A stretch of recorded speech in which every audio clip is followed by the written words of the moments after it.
cuma aku off kan di tahun 2000. Ini tadi yang kolaps itu. Salah satu itu kolaps. Kemudian yang satu itu ada jasa. Jasa juga kolaps. Jasa apa tuh? Jasa apa sih namanya, laundry ya? Jasa laundry ya? Cuci-cuci lah. Oh gitu, pernah. Itu sebelum menikah sebenarnya itu. Itu kolaps. Kolaps gitu. Kolaps. Oke. Tadi kan kau udah mau ngomongin itu, tapi aku tanya lagi mau ngomongin itu ya. Oke. Jadi pernah entrepreneur jasa laundry, kemudian merchandise band. Merchandise. Itu kolaps. Merchandise dan juga rilisan fisik sebenarnya masih sampai sekarang. Gitu. Yang kolaps itu yang laundry ya? Iya, itu. Yang laundry kolaps itu gara-gara apa tuh? Tidak termanajemen dengan baik sih sebenarnya. Gara-gara sibuk atau gimana? Atau ilmu nggak cukup? Ya ilmu ya kayaknya. Ilmu nggak cukup, kemudian juga karena waktu itu kok mikir untuk mengalihkan ini ya kau harus ngejalankan beberapa dan ternyata nggak berhasil. Gagal, kemudian. Dan aku ini bukan tipikal orang yang bisa bangkit lagi setelah itu. Jadi aku memutuskan untuk kayak aku bilang tadi, aku nggak bisa multitasking. Oh gitu. Jadi aku memutuskan untuk aku off dari berbagai macam kegiatan bisnis dan lain-lainnya. Aku fokus untuk WR. menekuni WR. Kemudian kok keluar ya? Karena WR nggak bisa menghidupi aku. Oh, gitu. Salah satu keluar itu karena dari itu. Ya. Oh, berat waktu aku di 2000. Setelah menikah itu berat. Di tahun pertama, tahun kedua setelah aku menikah 2015, 2016 itu anak pertama lahir dan aku udah sering tur kan, sering ninggalkan orang rumah dan mereka butuh makan gitu. Tadi kau pernah menolak? Sedangkan istri aku ini yatim piatu. Istri aku yatim piatu. Ya harapannya ada aku yang digali ya. Kalau yang lain mereka mungkin masih punya orang tua, walaupun kita sama-sama udah menikah gitu. Mereka udah punya orang tua. Kalau istri lapar, anak lapar, mereka masih bisa ke rumah orang tua. Istri aku nggak bisa. Harus aku. Dan aku sebenarnya nggak mau keluar dari WR. Intinya aku sebenarnya waktu itu hanya ingin istirahat sebentar. Tapi waktu itu karena WR kejar deadline, kayaknya aku istirahat di waktu yang salah ya. Tapi kalau aku nggak istirahat dan fokus, waktu itu aku mulakan istirahat untuk kembali memulai job MC, gitu. Ngambil lagi job MC gitu. Karena penghasilan yang paling besar waktu itu dari MC sih. Kalau aku nggak melakukan itu, aku ambruk total. Aku udah. Jadi tadi kau pernah menolak ya namanya job MC, beberapa job MC yang nggak cocok. Kau ini masuk kategori idealis sih? Bisa dibilang idealis tapi realistis. Ya, tapi pada saat yang bersamaan ketika realistis harus muncul, ada kemudian dibentrokkan. Yang diutamain realistis apa idealis? Apa tadi? Gimana sih? Ulang. Jadi ini salah satu orang yang idealis ya. Idealis. Salah satunya tadi udah dikulik lah ya. Masalah pernah menolak ngejob MC. Padahal MC kan senang ya. Kemudian karena ada beberapa hal yang nggak pas ya. Berarti kan salah satunya adalah idealis. Tapi di sisi lain, pas saat realistis muncul, sampai yang tadi kau cintain adalah sebuah band. Kau harus keluar dari band itu, kemudian menafkahi istri dan anak. Gitu. Seberapa kuat sih sebenarnya? Itu jalan terbaik sih. Jalan terbaik antara realistis dan idealis. Iya. Realistis dan idealis itu menurut aku tuh harus berjalan seimbang. Karena pertama, prinsip aku yang selanjutnya adalah idealisme itu butuh biaya. Oke.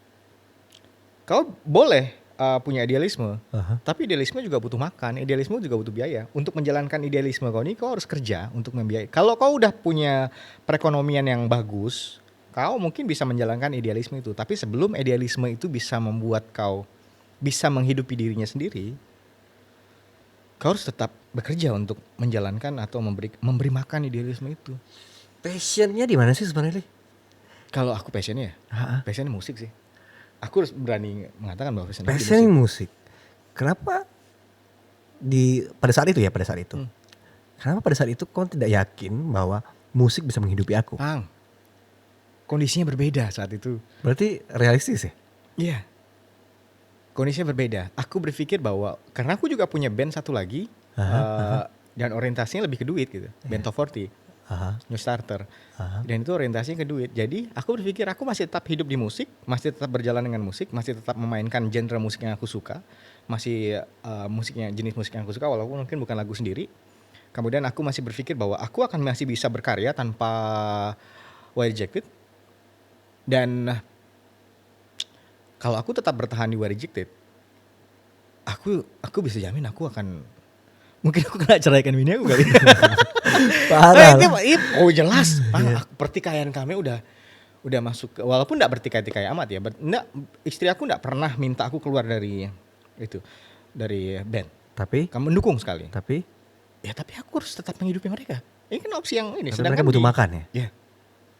Pada saat itu kau berpikir bahwa band tidak bisa memberikan. Sedangkan bukan enggak bisa, tapi belum bisa. Kita juga sedang dalam proses untuk ngebangun dan akhirnya bisa menghidupi supaya band ini bisa berjalan sendiri dan bisa menghidupi orang-orang yang ada di lingkungan band itu, termasuk kru dan lain-lainnya. Terus pada saat kau keluar itu dijauhi gak sih? Dijauhi apa nih? Dimusuhi gak sih sama teman-teman? Iya. Enggak sih, enggak tahu ya.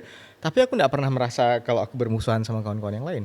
Ya mungkin mereka kecewa, ya bisa ini sih. Tapi bisa dibilang kalau mereka kecewa sama aku karena aku itu. Tapi juga aku dibilang ya cukup kecewa karena mereka enggak ngasih aku waktu.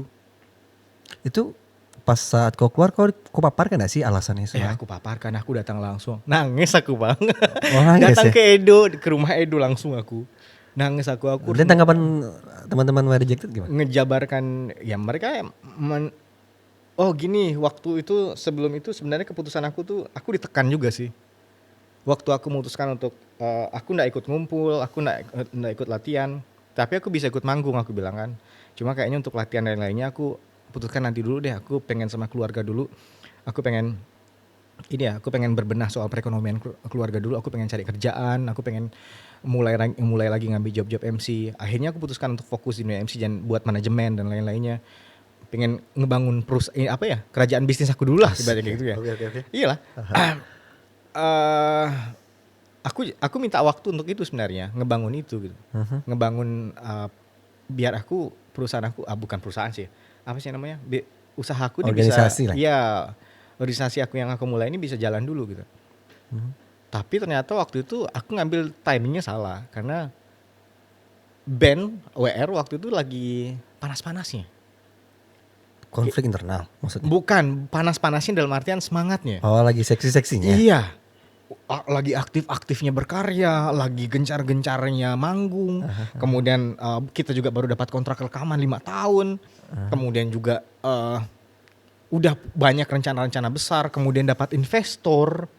Itu sedang gila-gilanya waktu itu. Tapi kenapa kamu memutuskan untuk keluar, men? Kalau emang itu kau beranggapan bahwa ini bisa jadi masa depan? Butuh proses, Bang. Dan masa depan itu juga gambling. Aku cuma minta waktu untuk istirahat, bukan niat aku untuk keluar. Aku tuh cuma pengen istirahat dan berbenah soal rumah. Berbenah soal rumah. Pada saat itu teman-teman WR dan juga di WR itu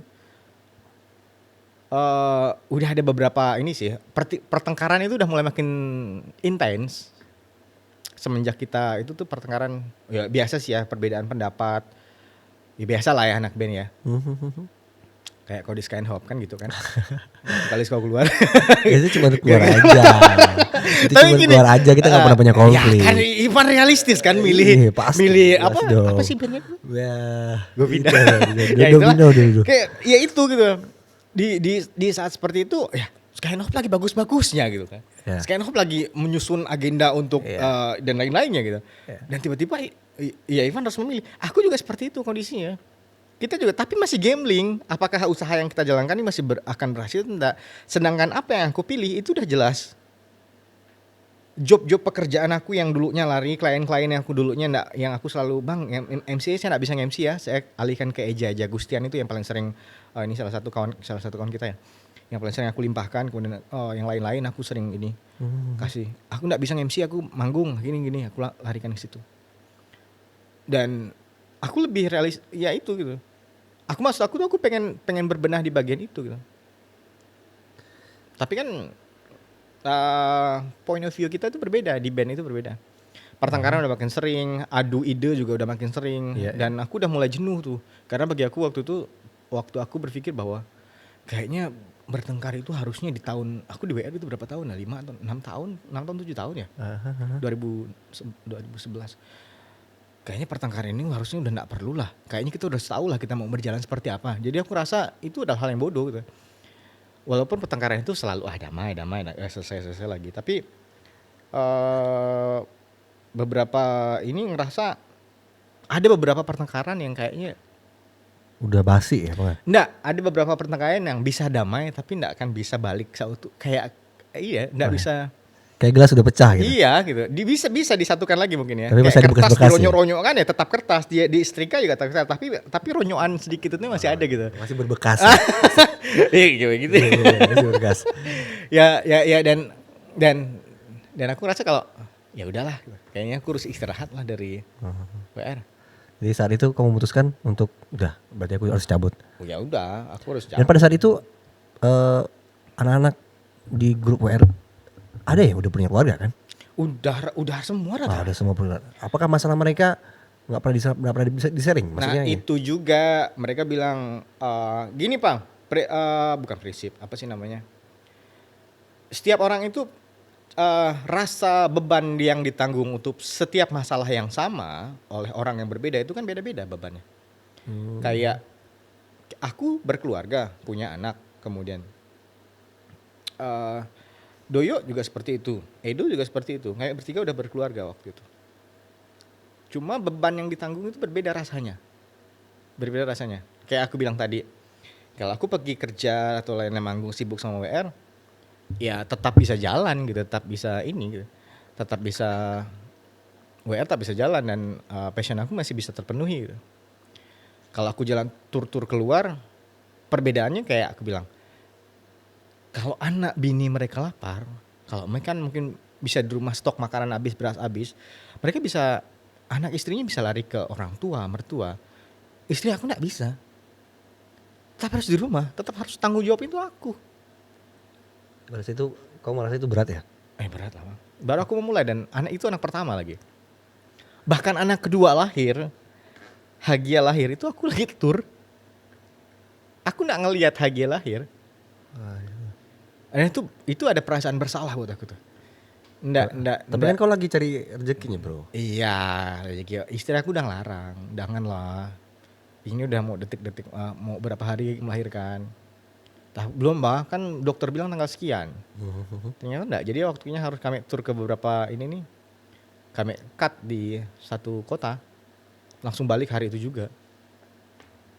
Pulang, karena istri aku melahirkan. Itu aku ngerasa bersalah. Ngerasa sekarang? Iya. Ngerasa kalau, karena aku gak punya dokumentasi ya, aku melahirkan gitu. Aku gak bisa ngeliat itu. Dan mungkin bagi orang, oh ini kan biasa. Ya itu tadi, orang punya ini ya, punya opini yang berbeda tentang kasus yang sama gitu. Kita gak akan pernah tahu bagaimana cara orang memandang gitu. Seperti yang ini ya kayak yang kita lihat kan. Dengan satu poin yang kita pandang, gelas itu gitu. Atau gelas ini atau rokok inilah ya. Yang aku pandang, kok nanya rokok ini tulisannya apa? Ya aku baca itu ada tulisan nikotin berapa gram, berapa miligram dan sekian. Yang kau baca mungkin yang dari depan itu kan berbeda point of view-nya. Beberapa orang enggak berusaha untuk mencari point of view dari berbagai sudut untuk tahu bagaimana orang menanggung suatu beban. Nah, beban aku tuh di situ.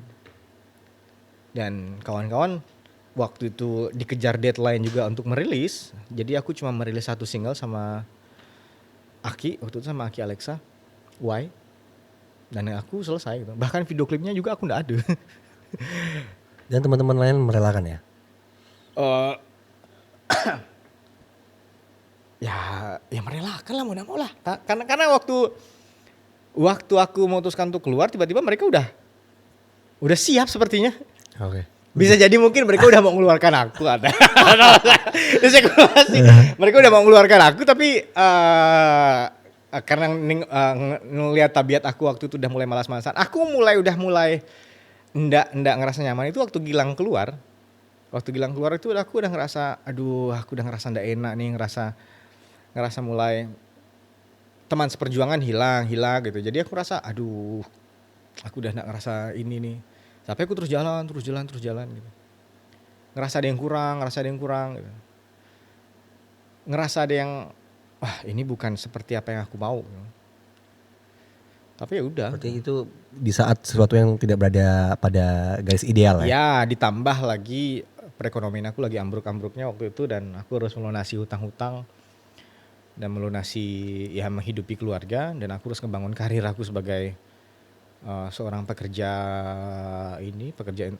industri apa sih namanya, industri showbiz lainnya MC ya. Jadi aku memutuskan untuk fokus di dunia MC dan tidak mengambil pekerjaan lain. Dan ini spekulasi sebenarnya, dan bisa kayak MC menghidupkan, bisa ke public speaker atau kemampuan kau ngomong misalnya nih, memang bisa jadi mata pencarian. Beberapa orang, janganlah kau kerja lah, ini tawaran ada di sini. Aku sempat mau kerja di beberapa instansi, tapi beberapa kantor. Tapi istri aku meyakinkan, enggak usah. Kalau kau mulai dari nol gitu. Itu kau harus mulai dari nol lagi gitu. Sedangkan ini kau udah terlanjur jauh jalan gitu. Ya harus masa kau harus ini. Berarti istri aku tuh yang menanamkan kepercayaan diri bahwa dukungan kau bisa membuat perekonomian kita bagus dari bidang apa yang kau suka. Dan suatu hari kalau memang suatu hari kalau kau udah bagus, kau mau jalankan passion kau, silahkan. Berarti tadi idealisme itu diberi makan, baru bisa menjalankan idealisme. Idealisme bagi aku tetap penting. Karena itu akan menjadi benang merah kau sebagai seorang pekerja seni ya. Nggak tahu ya, aku menganggap terserah orang sih ya, tapi aku ya pekerja seni atau apapun itu, pekerja industri kreatif, harus ada benang merah yang membuat citra aku sebagai seorang pekerja di industri kreatif ini membuat ya apa sih namanya, citra aku sebagai seorang MC, seorang apa gitu. Personal branding tadi? Iya personal branding. Oh gue lupa sih. Ya personal branding gitu.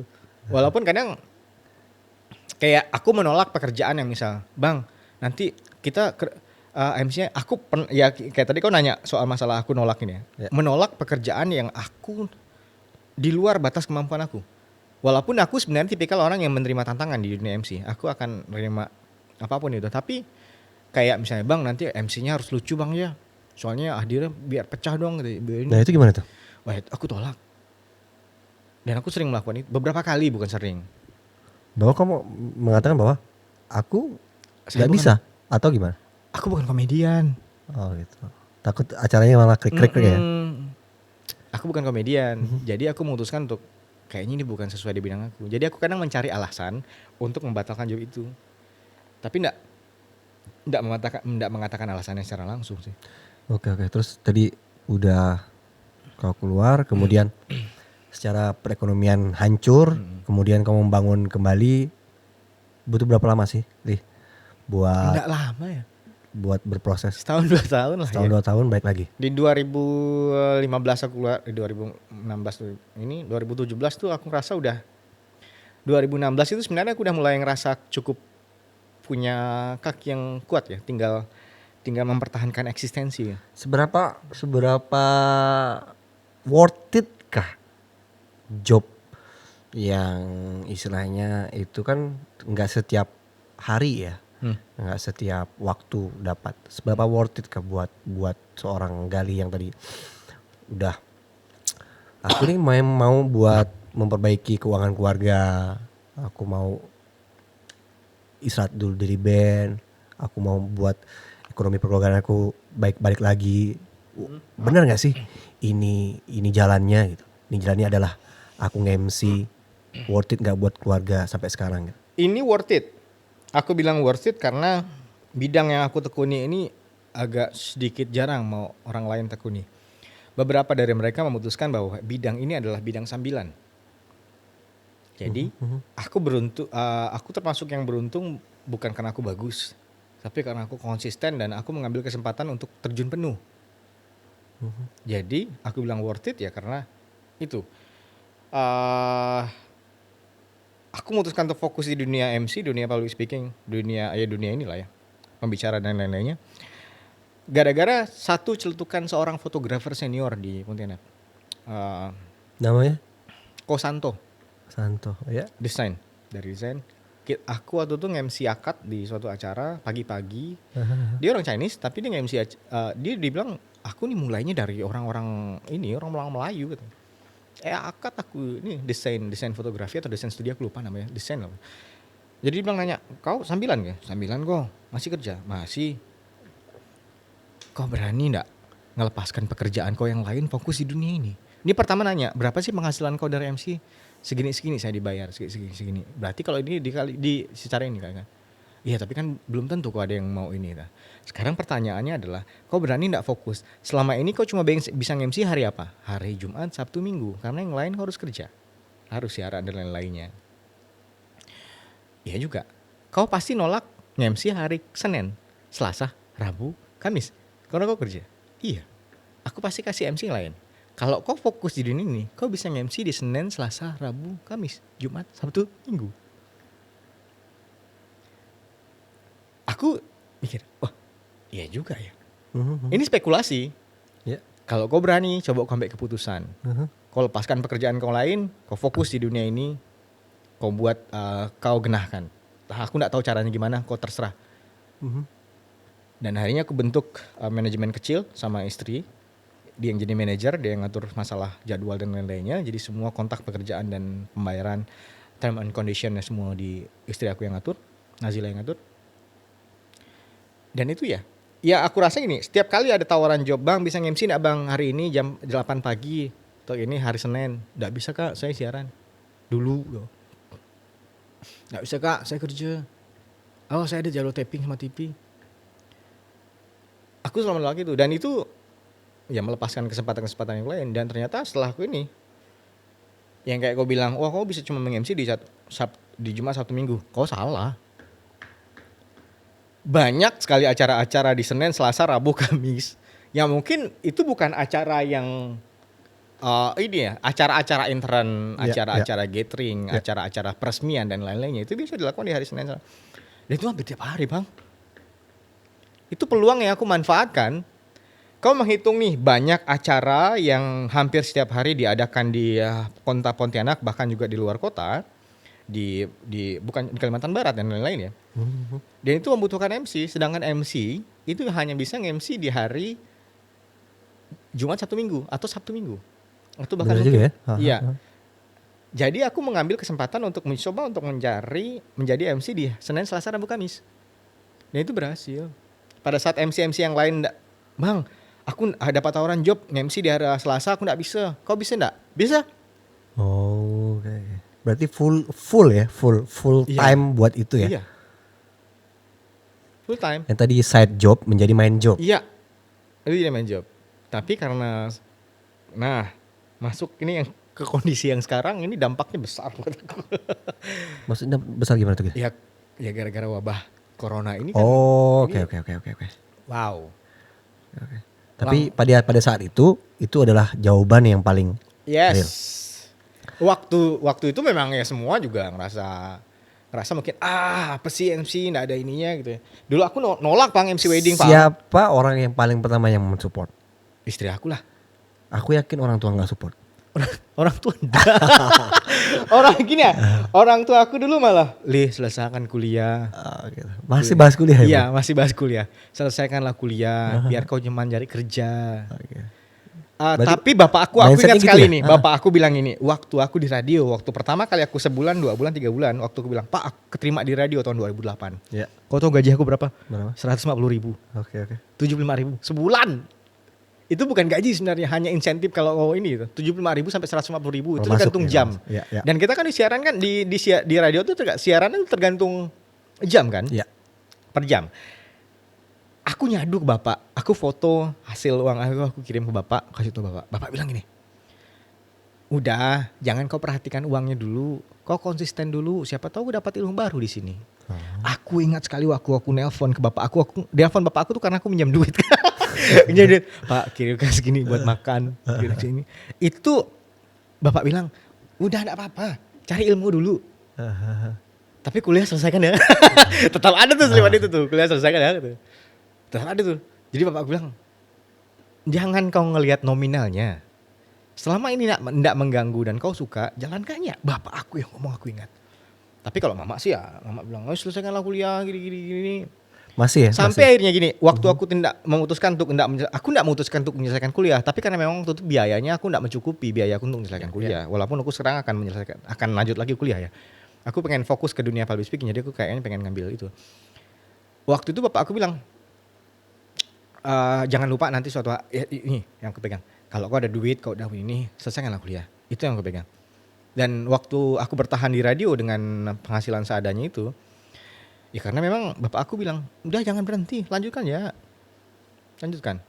Biar kau ini. Nggak semuanya apa yang kau harapkan itu atau hidup itu tidak sesuai dengan, nggak seperti apa yang kau mau gitu ya. Sampai suatu hari, sampai beberapa tahun kemudian, nama-nama dan beberapa liputan aku bersama band waktu bersama WR masuk koran, dibahas di mana-mana di beberapa ini kan.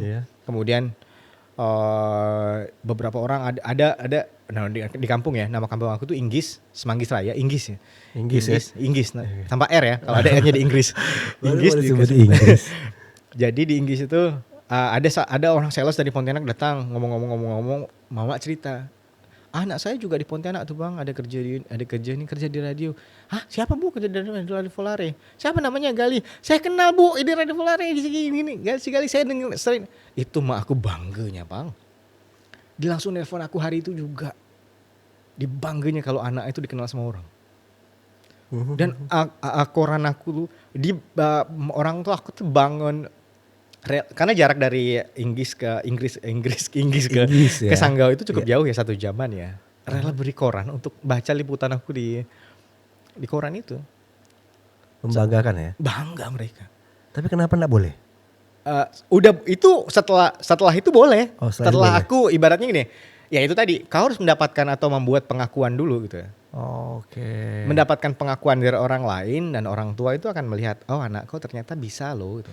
Karena mak bapak aku tuh meragukan aku gitu. Bahasanya sih melegowokan anak. Gini Pang, sampai umur kau berapapun, kau tetap akan dianggap anak kecil oleh orang tua itu kan. pasti bro. Sampai sekarang aja aku masih ditanya, Li udah makan belum? Asik. Hati-hati ya. Jangan usah keluar rumah. Padahal aku yang bakal mereka. Pak jangan Jumatan jamaah dulu atau yang sekarang ya. Jangan ke Sanggau dulu Pak ya. Iya. Aku tuh dakdikduk gitu. Tapi mereka selalu nanya, anak-anak jangan keluar dulu ya. Kau di rumah aja. Mereka tetap akan mengkhawatirkan kau seperti anak kecil. Dan itu terjadi gitu ya. Oke, kalau kita ngobrolin kayak misalnya band itu kan.